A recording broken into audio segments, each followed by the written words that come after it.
Okay, guys, let's take a second look at the GST return forms. As we clearly know by now, there are fundamentally three return forms in the new structure. You have Sahaj for businesses with turnovers less than equal to 5 crores, doing only B2C or business to consumer kind of business. You have Sugam for businesses with turnovers less than or equal to 5 crores, doing B2C and B2B sales, that is business to business sales also, in addition to business to consumer. And you have Normal for businesses doing more than 5 crores and doing all kinds of business, B2C, B2B, imports, exports, etc. Actually, we will master the normal return forms. So the other return forms are simple. From normal return form, take away the imports, the exports, the sales to special economic zones, etc.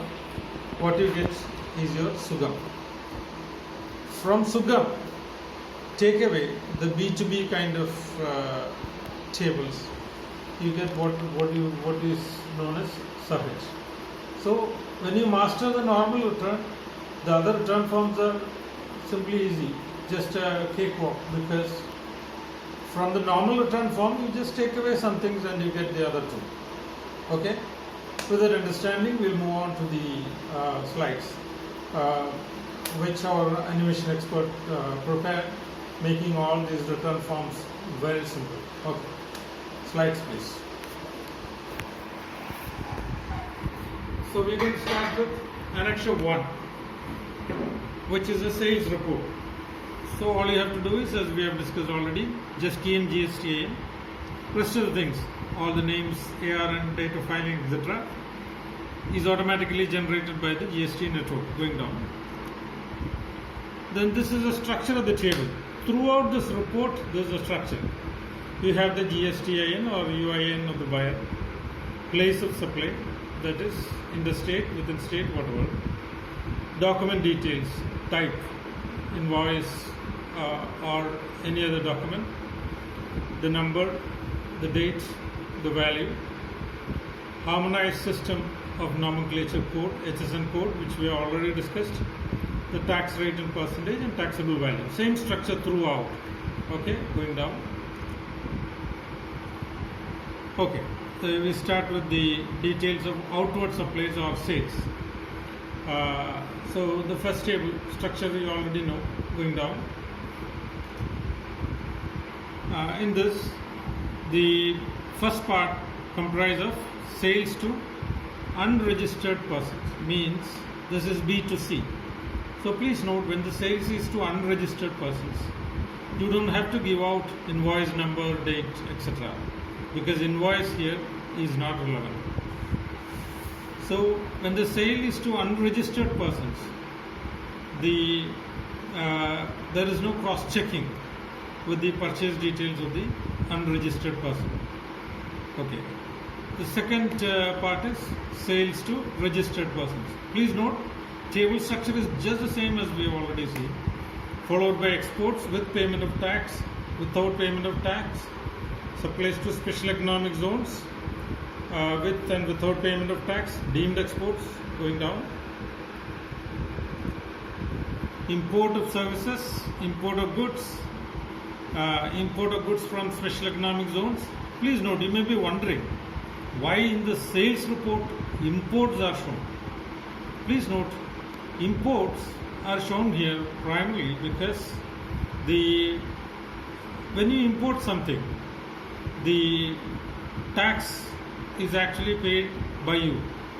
So the sales report will contain all those entries where the tax is paid by you, and that's why you have imports, you have inward supplies attracting reverse charge, etc. in the sales report, because in these cases, though these are purchases, the tax is remitted by you, and that's why we are showing inward supplies with reverse charge on top, import, etc. in this table. Okay, going down. Just note 3L, which is documents which are missing, on which credit has been claimed in first and second month of the quarter, okay, and invoices has not been uploaded or you have not reported, okay, till the filing of this return, okay. So those were the documents which you should have filed in month 1 and 2, but you have not. Okay, fine. Going down, you have the e-commerce.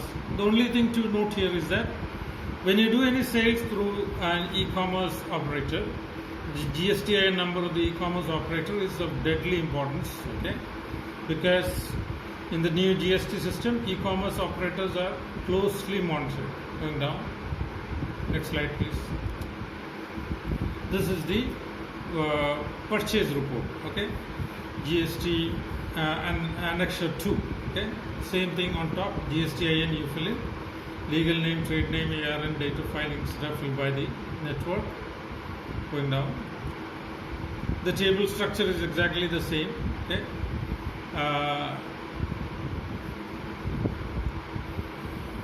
Okay, in the first part you have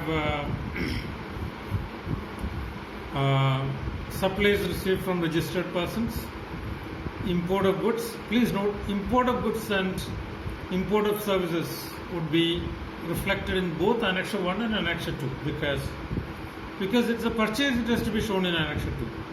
Because you are paying the tax, you have to show in Annexure 1. I hope you understand. Okay, moving down. This is the summary of the input tax credit. Say credit on all, when you submit a purchase document, the GST department may accept it, may reject it, or may keep it pending, depending on various terms and conditions, which we would be discussing at length when we discuss our return form. Okay, so you separately give out credit on documents which have been rejected, pending, and accepted. Going down. Then ISD. We have discussed input service distribution in our previous session.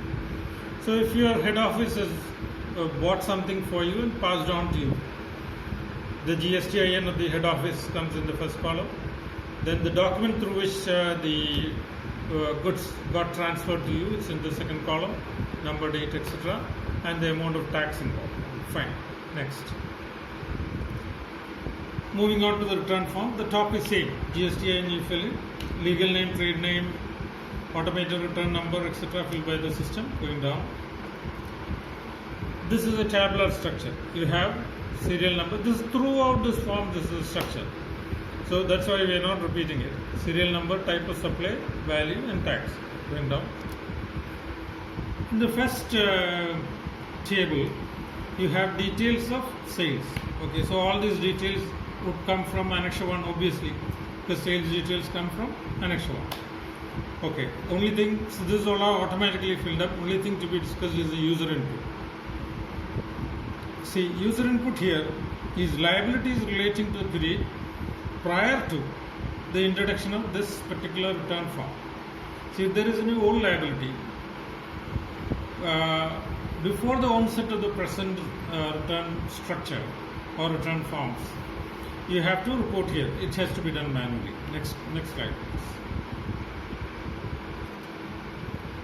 Okay, and then details of inward supplies, obviously with reverse charge, it will come from Annexure 1. Okay, subtotaling is done automatically. Then the details of credit note, debit note, etc. automatically it will come. Only user input here is whether you have received any advances for supply next month. Okay, advances adjusted.